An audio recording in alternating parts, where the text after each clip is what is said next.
दोस्तों, स्पेस युग की शुरुआत के साथ ही इंसानों को यह सवाल हमेशा से परेशान करता रहा है कि क्या हमारे पृथ्वी से परे इस विशाल ब्रह्मांड में कहीं और जीवन मौजूद है या नहीं। हमारे सबसे उन्नत स्पेस टेलीस्कोप दिन रात ऐसे ही ग्रहों की खोज में लगे हुए हैं जहां जीवन मौजूद हो सकता है, पर अभी तक उन्हें कोई बड़ी सफलता हाथ नहीं लगी है। शुरू में माना जाता था कि हमारे सौरमंडल के 2 ग्रहों में जीवन की सबसे ज़्यादा संभावनाएं मौजूद हैं, जिनमें से एक है शुक्र और दूसरा है मंगल। मंगल ग्रह पर कई सालों तक चले अध्ययनों से हमें यह पता चला है कि ये दोनों ग्रह ही जीवन के लिए उपयुक्त नहीं हैं और इन ग्रहों में किसी भी प्रकार के जीवन के होने की संभावनाएं ना के बराबर हैं। ऐसे में अब वैज्ञानिकों ने अपनी खोज का दायरा शनि और बृहस्पति ग्रहों के चंद्रमाओं की ओर मोड़ने का फैसला किया है, क्योंकि कई साल तक किए गए अध्ययनों से पता चला है कि इन दोनों ही ग्रहों के मून्स भले ही बाहर से बेहद ठंडे और निर्जन नजर आते हैं, पर इनके कुछ मून्स बेहद ही खास हैं, जिनके सरफेस पर जमे मोटे बर्फ के परत के नीचे विशाल लिक्विड वाटर के समुद्र मौजूद हो सकते हैं, जहां किसी प्रकार का माइक्रोबियल लाइफ या कॉम्प्लेक्स लाइफ भी मौजूद हो सकता है।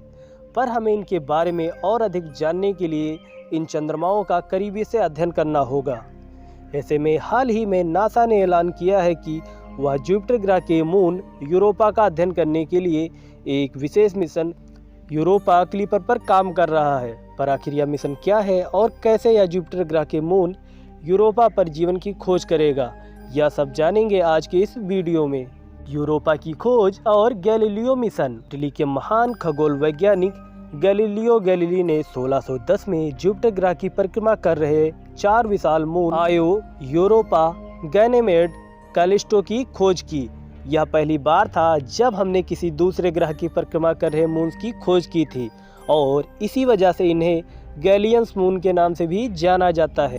1989 में नासा ने जुपिटर ग्रह और उसके मून्स का अध्ययन करने के लिए गैलीलियो मिशन को लॉन्च किया। इनका मुख्य मकसद जुपिटर ग्रह और उसके मून्स का अध्ययन करना था। करीब 6 साल की लंबी यात्रा के बाद साल 1995 में यह स्पेसक्राफ्ट जुपिटर ग्रह के ऑर्बिट में दाखिल हुआ। करीब 8 साल तक चले अपने मिशन के दौरान इसने जुपिटर ग्रह और उसके मून्स को लेकर कई अद्भुत खोजें और चौंकाने वाले खुलासे किए, जिसने इस ग्रह और उसके मून्स को देखने का हमारा नजरिया हमेशा के लिए बदल दिया। गैलीलियो मिशन द्वारा यूरोपा का अध्ययन।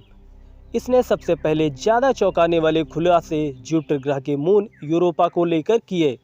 गैलीलियो मिशन द्वारा जुटाए गए डाटा और धरती पर भेजे गए पिक्चर का अध्ययन कर रहे वैज्ञानिकों को पता चला कि यूरोपा के सरफेस पर जमे कई किलोमीटर मोटे बर्फ के परत के नीचे विशाल लिक्विड साल्ट वाटर के ओशियन मौजूद हो सकते हैं। हाल ही में किए गए अध्ययन के अनुसार यूरोपा पर करीब 20 किलोमीटर विशाल बर्फ के परत के नीचे करीब 80 किलोमीटर गहरे महासागर मौजूद हो सकते हैं। अनुमान के लिए आपको बता दूं कि धरती का सबसे गहरा समुद्री भाग मैरियाना ट्रंच है, जो कि करीब 11 किलोमीटर गहरा है। यूरोपा पर मौजूद है विशाल समुद्र। यूरोपा पर पृथ्वी के सभी महासागरों में मौजूद पानी से 2 गुना पानी मौजूद है। ऐसे में इन विशाल समुद्रों में कई चौंकाने वाली चीजें मौजूद हो सकती हैं।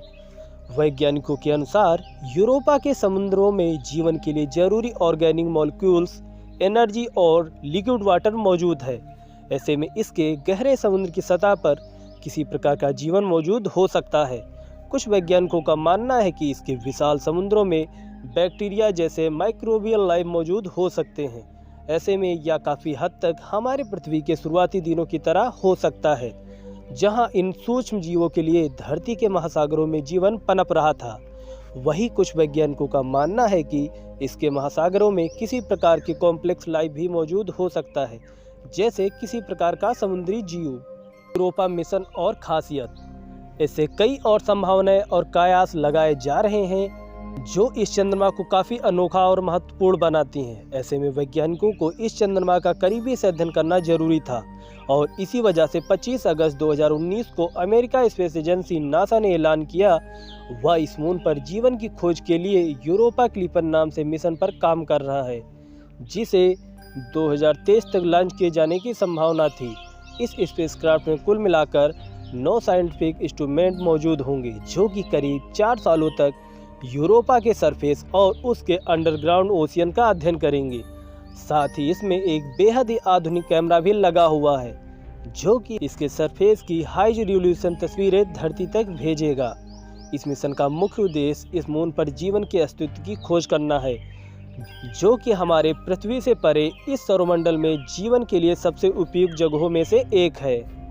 इस मिशन में कुल $4 बिलियन का खर्चा आने का अनुमान है। यूरोपा क्लिपर मिशन द्वारा जुटाए गए जानकारियों का इस्तेमाल यूरोपा एक्सप्लोरेशन के अगले मिशन यूरोपा लैंडर में किया जा सकेगा। यह एक इंटर प्लैनेटरी लैंडर होगा जो कि यूरोपा पर लैंड कर वहां जीवन की खोज करेगा। यूरोपा क्लिपर द्वारा जुटाए गए डाटा का इस्तेमाल कर वैज्ञानिक इस लैंडर को लैंडिंग के लिए सबसे उपयुक्त जगहों का चुनाव कर सकते हैं जहां जीवन के मौजूद होने की सबसे ज़्यादा संभावनाएं मौजूद हो सकती हैं।